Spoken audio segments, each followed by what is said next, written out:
మీరు విన్నారు ఈ మధ్య కాలంలో ఒక డాక్టర్ గారు, ఒక డాక్టర్ అమ్మ అహ్మదాబాదులో వారికి 2 కొడుకులు, 1 కూతురు. ఆ ఫ్యామిలీ అందరూ అహ్మదాబాద్లో ఉన్న తమ బంధువులందరికీ చెప్పేశారు, మేము లండన్ వెళ్ళిపోతున్నాం. అక్కడే ప్రాక్టీస్ చేసుకుంటూ మా పిల్లల్ని చదివించుకుంటూ మేము అక్కడే ఉండిపోబోతున్నాం.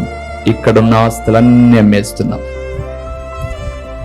వచ్చారు, ఫ్లైట్కి వచ్చారు, ఎయిర్పోర్ట్కి వచ్చారు. చక్కగా అక్కడ ఫ్లైట్ టైం ఇంకా ఉంది కాబట్టి కొన్ని స్నాక్స్ తిన్నారు. అందరితో వెళ్తున్నాం బాయ్ అని ఫ్రెండ్స్ అందరికి చెప్పారు. ఫ్లైట్ ఎక్కారు. ఫ్లైట్లో కూడా బాయ్ అని చెప్పి వీడియో షేర్ చేశారు. ఫ్లైట్ టేకాఫ్ అయింది. కొంచెం దూరం కూడా వెళ్ళలేదు.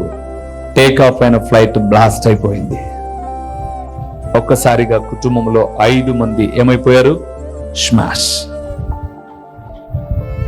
అలాంటి ఎన్నో కుటుంబాలు 270 మంది చనిపోయారు. నిన్ను ఇంకా దేవుడు ఎందుకు బ్రతికించాడు తెలుసా?